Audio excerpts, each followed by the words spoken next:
What I'm gonna discuss here is 10 tips to have a trouble-free motorcycle. This is what it's about.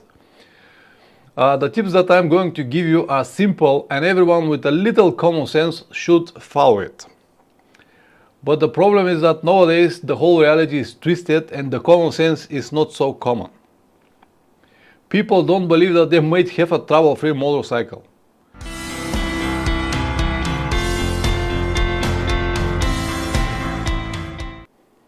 Richard, nice to see you again. You're my soldiers. Always here, always. Nice to see you here. Alright guys, Nikolai, waiting for the nice weather. Well, today we've got like, I don't know, like 8 to 10 degrees and tomorrow will be 17. So it's getting slowly but getting. Yeah. Well, summer is coming. Slowly, but it is coming. All right, we have another one person. Who is the third person? Please introduce yourself. We're gonna discuss everything that I have promised here. 10 tips to have a trouble-free motorcycle. I have a list here on the left side that I have to cover. Just a few more minutes to see if anyone else come, and then we can start. Yes, absolutely, slowly but surely, it will come. Christoph, guten Abend, wie geht es dir? In Dubai, oh, lucky you, still in Dubai. Dalton, nice to see you. It's your first time here. Ogi. Okay, you just been changing tires, chains, sprockets, rolling around the floor, flooding. Okay, good, Ogi. So you'll have some things to share here with us. From Brazil, nice to see you here, Dalton. Thank you very much for supporting the channel, and this help is highly appreciated. Let's just give me a few more minutes and we're gonna start with everything that I have promised. No worries, we're gonna discuss everything. Dankeschön. Ja. Ich bin ganz okay hier. Alles gut. You know, guys, when I'm editing these videos that I upload now from Magadan trip, it's like to travel once again. But today I spent almost the whole day editing the pictures that I have done on that trip. So I have more than 1000 pictures, and so far I edited around almost 700 pictures. And I should have done it from a long time ago, but every day I said, I'm gonna do it tomorrow. I did just a few pictures that I need for the videos of the current progress that I have. But the whole bulk of pictures I did not edit it yet. And today, as I said, I spent, I don't know, probably around 3-4 hours editing pictures. And when I saw everything again, man, it was such a nice memories that I've got, and nice people that I met, and wonderful places that I saw there. So all of these videos and pictures are like to travel once again. It's not the same, but at least something in the cold winter days. So when you travel, guys, my advice, make pictures, make videos, and you'll enjoy to see it again and remember everything what it was there. Even though one picture is like 1,000 words, it's completely different when you see it with your eyes, but it's at least something to enjoy when you're at home. All right, we have 6-7 people here. Yeah, exactly, Richard. Pictures are memories, exactly. Forrest, nice to see you again, Forrest. So the usual suspects are here, plus a few more new people, like Dalton from Brazil. Dalton, I have plans to go to Brazil. Do you know that? At the end of the year. Still in plans, but we'll see. Christoph, as you say, picture always hard to look at it and not the picture of Angeline Jolie. Wait to let, yeah, absolutely. So as I said, one picture is like 1,000 words, but when you see it with your eyes, it's like 1,000 pictures. Yes, okay, good. So I have, I don't know how many pictures on my hard drives, but thousands of pictures from everywhere. And sometimes I just look around these pictures and scroll it and enjoy it. Today I decided that I can take maybe like 10-20 from my best pictures that I have made somewhere around the world and print it and and have it on my garage on a different locations will be nice. Thank you very much, Dalton. Thank you very much. Big D, you're here as well. Okay, so guys, we can start now. As usual, please bear with me until I finish everything that I have planned here. And after I finish, we're gonna discuss with more details, with questions and answers, whatever you suggest to add something else or to ask me something, please do it after I finished. It's not that I cannot reply when I am talking, but somehow it's easy for me. Oh, why DRI? Dear guy, nice. Bill, nice to see you again. So today we have so many people. Good, good, good. Nice to see you guys. I hope that we all together will make something really useful for everyone who is going to watch this stream after that. Anyway, guys, please wait until I finish with everything, and then you can ask me questions or you can add information as usual. All right, let me start now. What I'm going to discuss here is 10 tips to have a trouble-free motorcycle. This is what it's about. The tips that I'm going to give you are simple, and everyone with a little common sense should follow it. But the problem is that nowadays the whole reality is twisted and the common sense is not so common.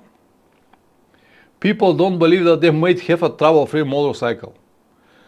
They actually are ready to have a problem on the road before even know that will it happen or not. So they don't really trust on their motorcycles or in their skills or whatever. But people are like this nowadays. They don't trust in their techniques or whatever.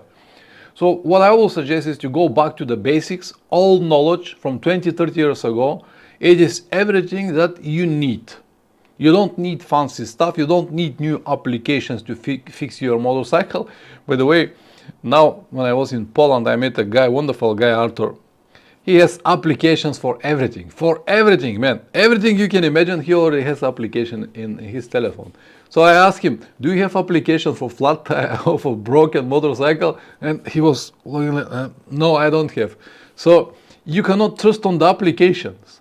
You need some kind of basic knowledge to understand how engine works, what engine needs, and you have to provide exactly what the engine needs, and it will work without any problems. So number one thing that I will say now, and number one thing that will help you to have a trouble-free motorcycle is a regular oil change. I know that it sounds like a usual and something very simple, and it is simple. But believe it or not, everything in your engine depends on the oil. Oil is like a blood of your motorcycle. If you change this blood regularly, the motorcycle will work trouble-free for many years. If you don't change it, it will collect all of this garbage inside, or I don't know, hard particles or whatever it's left from the burning process, and your engine will be destroyed. When or how long it will last, cannot tell you, but the regular oil change will keep it clean, fresh, and will work without any problems. As I said, the oil is the blood of your motorcycle. Change it more regularly. The second point that I would like to mention is the oil change intervals. And they're different for every motorcycle, but as I said, go back to the basics, because nowadays on some motorcycles they say 10,000, on another 15,000 kilometers. There are motorcycles even with 20,000 kilometers oil change intervals. So if you go back 20-30 years ago, the oil change intervals were 5,000-6,000 kilometers, no more. So my advice is to keep your oil fresh and change your oil every 5,000 kilometers if you have this chance. If you travel long distance, if you have to cover so many kilometers and you don't have this possibility to change your oil every 5,000 kilometers, all right, you can do it on 10,000 kilometers, but no more than 10,000 kilometers. Even now on my trip to Magadan, I changed the oil 3 times for the whole period. Every 10,000 kilometers I was changing the oil, because 5,000 kilometers does mean I should have changed it 3 more times. And it's not the problem that I cannot change it, but on my trip I was very, very gentle with the throttle. I was not going into the high RPMs, so I was very gentle, and I know that if I have a steady throttle, if I travel long distances, I can keep the oil as fresh or I can keep the oil fresh a little bit more kilometers, and I can afford to change it once per 10,000 kilometers, because it also depends on that how you ride your motorcycle, in what conditions. If you ride it today in very hot environment and tomorrow in very cold, if you race with your motorcycle, if you twist a lot, you have to change more often. But when I travel, I'm very calm rider. I don't stress the engine so much, and I can afford to change it every 10,000 kilometers. So oil change intervals, they always vary, and they always are different for different type of motorcycles and different type of different riding styles. And the last point that I would like to say on the oil changes is to change your oil filter every time. Even though in your manual might be written that you don't need to change it every time, you have to change it every other time or something like that. Change it every single time, because the oil filter collect all of these hard particles or hard pieces inside, and they stay in your filter. And once the filter, the paper of the filter is clogged, it's open a bypass. In most of the filters, they've got a bypass, and when the paper inside is already clogged, it's open the bypass, and the oil goes directly without any filtration. This basically means that if you don't change your oil filter and it is already clogged with the dust or garbage, whatever it has inside, the oil that is circulating around your system will be without any filtration. Oil filters usually cost nothing. They cost like, I don't know, 5-10 euros, something like that. And they're nothing compared to the damages that you can make in your engine by just skipping one filter change. So do it every single time. Okay, this is about the oil change. The next point is going to be use a proper oil. And the proper oil, it's again different for every motorcycle and every region, because proper grade for your region might be different than the proper grade for my region. If you live, for example, in the North Norway or northern part of America in a cold environment, 10W40 will be perfectly fine for you. Even now on my motorcycle, I have 10W40 Motor X oil for the winter. But for the summer, I will have at least 10W50. If it's very hot, if I need to ride in very hot days over 40-45 degrees, I will definitely go to 10W60. So when I say proper grade for your region, it depends on that where exactly you live and how you use your motorcycle.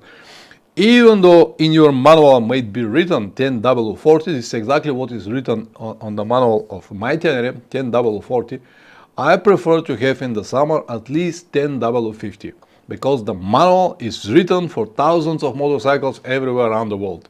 And it is important until your warranty finish. And your warranty finish usually after 2 years. After 2 years, what will happen with your motorcycle?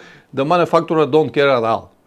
So if you believe that 10W40 Yama loop, for example, on my Tenere, will protect the engine on 40 degrees on high stress race, you're completely wrong. Because as I said, the warranty is 2 years, and once it's finished, all the problems that you might have on your motorcycle will be only yours. I hope that you got the idea. And just to make a few more clarification, Yama loop, I'm not saying that Yama loop oil is garbage, but there is no oil producer or oil factory Yama loop. Yama loop, it's a brand of Yamaha, and what oil they've got inside, we don't know. If I have oil Motor X or Castrol or Mobil or whatever, I know that I have oil from Castrol, from Mobil or from Motor X. But when I have Yama loop, I know that I have a plastic bottle Yama loop made from Yamaha, but what oil I have inside, I don't know. That's why I prefer not to use it. I'm not going to discuss anymore this topic.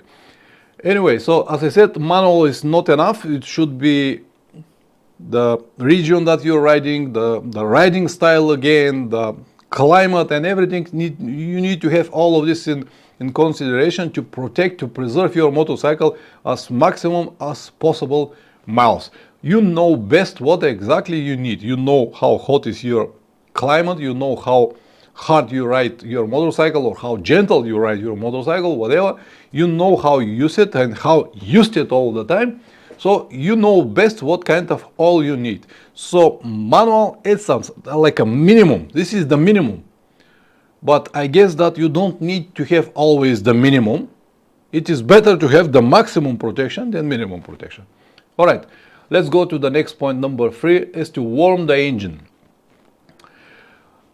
I have heard many people saying, and they're partly right, that when you start the engine, it is better for engine to be ridden, not to idling on one spot. I will agree, it is like that. But when I said warm the engine, give it at least 1 minute. At least 1 minute. Because to start the engine and start riding immediately, I don't think it's a good for your engine.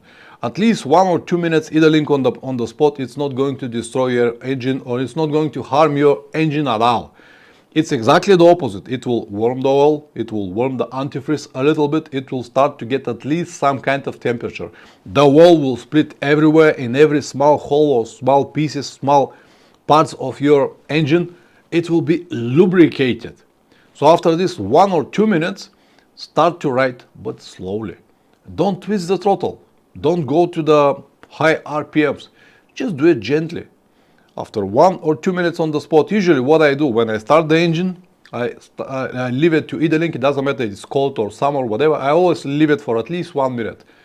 During this 1 minute, I just put my jacket, close my jacket, my helmet, all the preparation that I have to, gloves and everything, and then sit on the bike, press a clutch a few times to get this lubrication around the clutch as well, and just to see is everything all right, check the tire. So this 1 or 2 minutes I used to go around the motorcycle, see is everything all right, get dressed and ready. And then after I start riding, as I said, the first few minutes I'm very, very gentle. Don't twist until you reach the working temperature, which is usually 90 or 95 degrees, depends on the model. So I'm not saying that you don't need to twist at all. No, don't twist it hard. So what I do, start the engine, get dressed, and first few minutes I'm riding very slowly until the engine gets warm. When it gets to the normal temperature, 90 degrees or more, then I can start riding. And this, believe it or not, will preserve your motorcycle much more than any other things that you can buy, like things to put in the oil or whatever you can find online. This is so simple, this is basic. Everyone who is my age or older will tell you that back in the days when you start the engine, you have to warm it a little bit. Nowadays everyone suggests that you have to start immediately. No, it is not like that. Just give it a little bit time. And after you start riding, increase slowly until you reach the normal temperature, 90 degrees, or the temperature that the motorcycle is supposed to have. And then you can twist whatever you like. You're not gonna break it from twisting unless you go to the rate scale. Anyway, the next one, number 4, it's valve clearance check. Do it regularly, especially for single cylinders. This is very important because if your valves are out of specifications, the burning process is going to be compromised. So the air is not going to be enough, or the fuel is not going to be enough. It is very important to have the right specifications. When I say especially for single cylinder motorcycles, because they usually move a little bit faster. On my old Tenere, for example, I was adjusting the valves every 20, maximum 30,000 kilometers, and they were always a little bit out of the specifications. Not that bad, but they need a little bit of adjustment. But if I leave it for 40 or 50, they will definitely be out of specifications, and this might harm your engine. And on my new Tenere, now it has 70,000 kilometers, did not adjust it yet. I was planning to do it on around 40,000 kilometers. I did not. Now after my trip from Magadan, I was planning to do it again on 70,000 kilometers. But my mechanic and friend Plamen said that they're not gonna move before 80-90,000 kilometers for sure, because from his experience, all the Japanese motorcycles, they don't need any adjustments before 80-90,000 kilometers. And the valves on the Tenere now are not like the old valves with, I don't know the word of this like a metal part like this. These are more like a bushings with whatever, I cannot explain you, but they don't move that fast. So I'm gonna check it maybe after 10,000 kilometers to see how they are. But regarding to what my mechanic said, they will be in the specifications. But if your motorcycle is different, especially for single cylinders, do it regularly. This will preserve your motorcycle. Shims, exactly, shims. Thank you very much, Ogi. Thank you. Okay, so warm the engine, wall clearance. Number 5, use the clutch all the time. I have heard so many street experts, usually on sport bikes. You don't need to use the clutch. When you go up, you can do it without clutch. You need the clutch when you go downshifting. I'll say use the clutch every time. Don't listen to these street experts. Because if the motorcycle is built to be ridden without a clutch, it will be automatic, or at least it will have quick shifter. So what quick shifter does is to turn off the spark for a part of the seconds until you change the gears. So this is actually what it does. Turning off the spark for a part of the second until you change the gears. With your normal motorcycle, if you don't have quick shifter, every time when you change the gears without your clutch, you will wear maybe a little bit or a little edges of your gear shifts or gearbox rolls inside. So you don't need to do it. It costs you nothing. It's so simple. In fact, because I'm riding motorcycles for so many years, it is like a second nature. I cannot even imagine changing the gears without clutch. A few times I've tried motorcycles with quick shifters, and it's taken me like a minute to adjust myself. I need to push myself to think, don't press the clutch. It's so automatically. I don't understand why people worry so much. If you're on the race, if you fight for every part of the second, yeah, okay, then you can change it without clutch. But when you ride your motorcycle, when you travel with your motorcycle or do your everyday activities, what is the problem? Clutch is just clutch. Use it and that's it. If you don't want to use the clutch, buy an automatic transmission motorcycle and that's it. End of the story. But to do it just because someone told you that you don't need it, it's stupid. The motorcycle is built with a clutch. Clutch is there with purpose. End of the story. Alright, number 6. Keep the RPMs as low as possible. I'm not saying that you have to ride your motorcycle with 20 kilometers per hour, or you have to keep it always with 3,000 or 4,000 RPMs, depends of your motorcycle. But what I'm saying is that you don't need to go to the high RPMs if it's not necessary. For example, if I'm riding now on the highway with 4,000 or 5,000 RPMs, I'm fine. So why should I go to 6,000 or 7,000 RPMs? I need to go to 140, 50 kilometers with 6,000, 8,000 RPMs. It's not a problem for me to ride with 120 and keep 5,000 RPMs, because it's not necessary to ride with 150 and go to the high RPMs. The less you stress the engine, the longer it will last. It is so obvious. Once again, I'm not saying that you shouldn't cross this limit 4,000 or 5,000 RPMs. No, but you don't need to do it when it's not necessary. I hope that you get the idea. And the best way to, because every motorcycle is different. Now, for example, my Tenere got 10,000 RPMs altogether. Some motorcycles are with 8. There are motorcycles with 15,000, 17,000 RPMs on the scale of the RPMs. So the best way or the easiest way to know where is the sweet spot is usually the middle. On my motorcycle it's 10,000 RPMs, the middle is 5,000. If you have 12,000, the middle will be 6,000. So if you keep your motorcycles in this around the middle, it will last much longer, unless it will last much longer than if you always go to the red scale. This is what is basically mean. Keep it in the middle. Don't stress more than you should or you need at the moment, and you'll be just fine.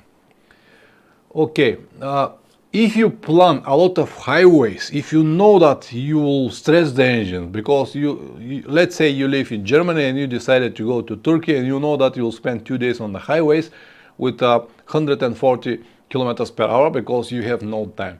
If your situation is like that, I will suggest to change the gearing.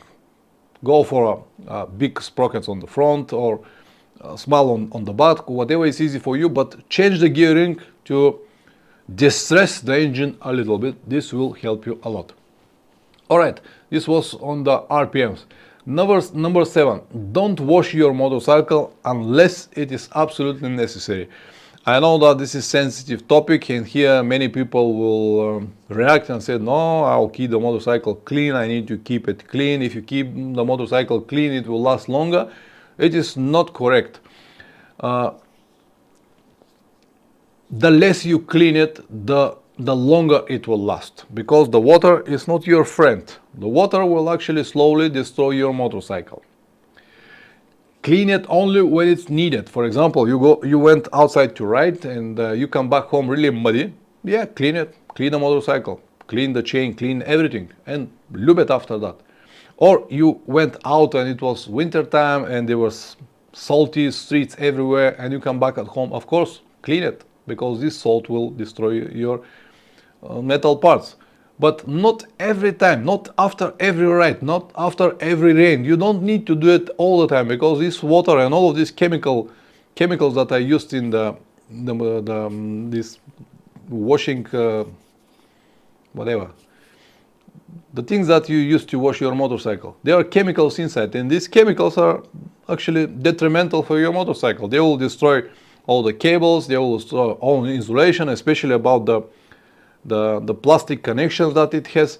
So the less you wash it, the longer it will last. And if you finally, when you decided to wash it, don't do it with the jet water.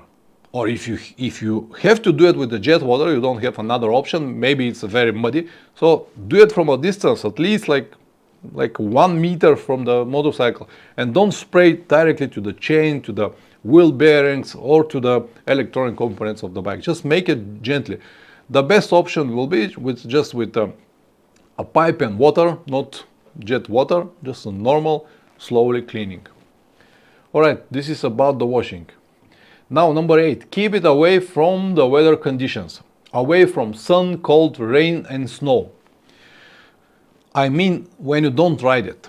If you ride it, it's obvious that you cannot protect it. You'll be on the sun, you'll be on the rain, you'll be on the snow eventually, and you'll be in the cold days. You'll ride it. But when you don't ride it, when you store your motorcycle, please keep it away from the sun, from the cold, from rain and snow. If you keep your motorcycle all day on the sun, after 2-3 years it will look like 10 years old, because all the plastics, all the rubber, everything will be burned from the sun, especially if you live in hot climates like Italy, Spain, or this part of the world. If you're on the north and it's not that hot and you don't have sun all the time, that's fine, but then will be the cold and the rain. There will be another problem. So every time when you have the chance to keep your motorcycle somewhere under the some kind of protection or whatever, just do it. If you have garage, perfect, keep it in the garage. If you don't have garage, buy a cover and cover your motorcycle, especially on the hot days and cold days, and during the winter, of course, the best is to be protected somewhere. If you live very close to the coast, again, try to protect your motorcycle the best as possible, because when you live in the coast, all of this salty water, it's spread around the air, and all of this will destroy your motorcycle very, very fast. For 2-3 years, you're gonna have a rust everywhere. All the motorcycles usually that coming from UK are very, very rusty because of that reason. So as I said, garage is perfect, but at least a cover. On the trips, it's different story. On the trip, I don't have anything with me. I don't carry a cover to cover my motorcycle, because it's just very bulky. I don't need to have it with me. What I do is always try to find some kind of shelter to put the motorcycle in. If I'm in the hotel, usually every hotel got something, some possibilities. If not, I will leave it on the street, but I'm traveling for a few months. For a few months it will be okay. But when I'm at home, I always keep it in the garage when I don't ride it. And yeah, this is very important. All right, next, number 9. This is very, very obvious, but again, many people somehow miss it. Number 9 is to use the motorcycle for what it's designed for. It is so simple and so easy to understand, but many people, as I said, just ignore it. Dirt bikes are not for highways. Heavy adventure motorcycles are not for technical terrains, technical dirt roads. And unless you're Paul Torres, I hope that you know who is Paul Tarres. If you don't know, Paul Tarres is a Spanish guy. It's some kind of enduro and trial champion that is riding Yamaha Tenere 700, and actually he making games with gravitation. He's like he do everything with his motorcycle. He's actually like use it like a small toy. But if you're not Paul Tarres, don't try. And just because your motorcycle has the word adventure in its name, it doesn't mean that you can do everything with it. So if you use your motorcycle for what it's designed for, it will last for many years. For example, I know that my Tenere is designed to be ridden on the normal roads, maybe some light dirt roads, and if you have some skills, you can afford to go on some dirt tracks here and there. That's it. But it's not designed to be ridden like a dirt bike. It might look like a dirt bike, but it is not dirt bike because it is double more kilograms than a normal dirt bike. It has 205 kilograms. Until you put everything that you want to put on your motorcycle, you have at least 220-30 kilograms, and this is already too heavy for for the heavy off-road tracks. So when the motorcycle is designed for normal roads, it has the proper suspension, wheels, and everything is planned and designed for a normal roads. If you put it on a very high stress on dirt roads all the time, you're gonna destroy it faster. So if you want to keep your motorcycle travel free and ride it for many years, use it for purpose. It is designed to be ridden on normal roads, maybe bad roads, and maybe light dirt roads. Use it for that. It is not a race bike. It is not a motocross bike. It is not a dirt bike. End of the story. So clear. And now the last, number 10, is to find the right source of information. YouTube, for example, it is great source of information until it is not. What I mean? Nowadays, everyone is an expert. So many experts everywhere. So how you can trust to one person for this person or that person? It's very difficult to find the right source of information, because one person here will tell you that, oh, Tenere is perfect for dirt roads. Another person there will tell you that, oh, Tenere is good to be ridden only on the road. It's not good for the dirt roads. Another one will say, oh, I've got this Aprilia Touareg. It's perfect to do everything at the same time. Okay, how to find the right person? Who I have to believe? Because there are so many, as I said, different type of information. One will say black, the second will say white, black and white, gray, pink color, whatever. So you have to be very selective and find the trustable source of information. And I've seen many people making this long-term review after 1 month. So he bought the motorcycle, use it for 1 month. For 1 month, he's got like 1,000 kilometers and make a long-term review. What kind of long-term review you can make after 1 month and 1,000 kilometers? Nothing. You don't know nothing about this motorcycle.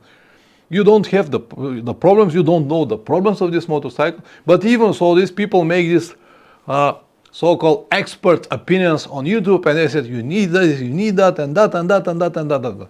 Yeah, I also have YouTube channel. I also made a lot of reviews. But I always make this review. This is my opinion or what I felt at the moment. What you're gonna do after that, it's depend on you. And what works for one person might not work for everyone. As I said just a few minutes ago, my Tenere, in my opinion, is good to be ridden on normal roads and light dirt roads. This is my opinion, but it might be completely different for you. You might go to the dirt roads and find it very heavy, top heavy, which is basically the truth. And then you can say, Pavel, what are you talking about? This motorcycle is completely not good for dirt roads. And you'll be right, but I will be right as well. So my advice how to find a trustable source of information is to make a research and see, is this person really using the motorcycle the way he explained? Or he is just someone who just bought it and talking about it.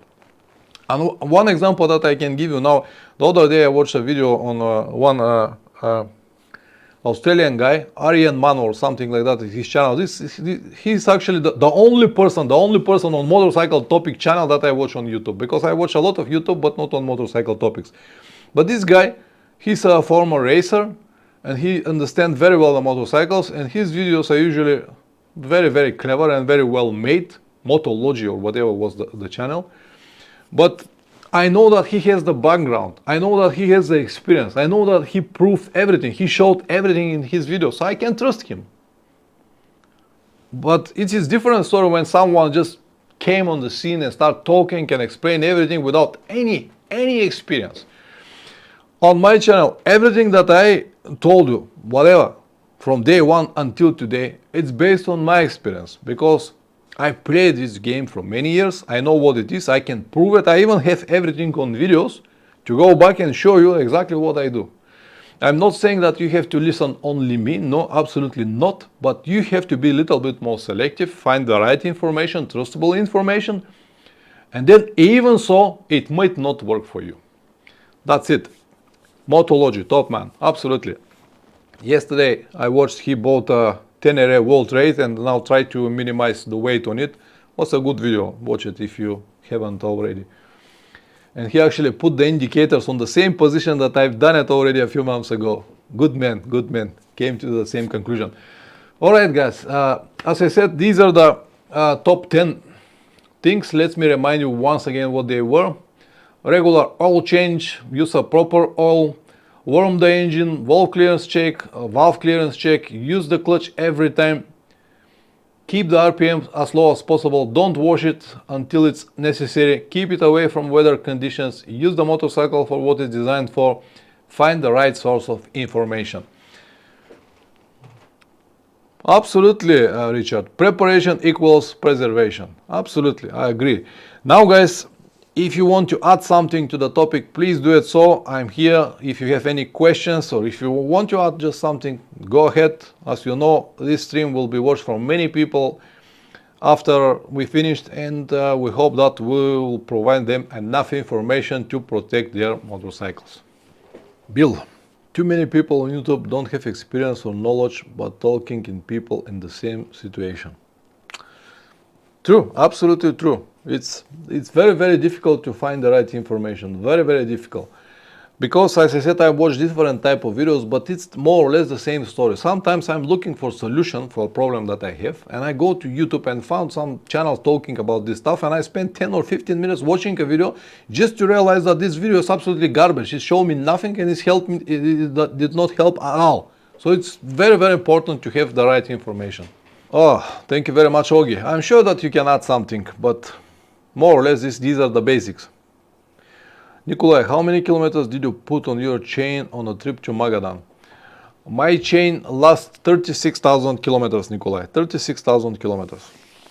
And I spray it once per day or once per 2 days. I did not clean it at all. With the minimum care, it lasted 36,000 kilometers. Richard, why is that all motorcycles get on well and the rest of the world cannot? Good question, Richard, good question. Maybe because we have this something that united us, a motorcycle. Motorcycle community is very strong and we're all getting really well. So if the whole world were motorcyclists, so I guess we wouldn't have any wars. Dalton, great observations. And what about the bearings? How to prevent damages? The best way to protect your wheel bearings, Dalton, is always to have a balance on your wheels, or to have a right wheels. If your wheel is damaged, if your tire is damaged, and if you don't have a balance, it's go like this. And this movement all the time will destroy your bearings. And as I said, the rest are, when you wash your motorcycle, don't spray, don't use the jet spray very close to your bearings. Or if you cross rivers or if you ride in the rain all the time, maybe a few times per month you have to remove the wheel and just put some grease on your bearings.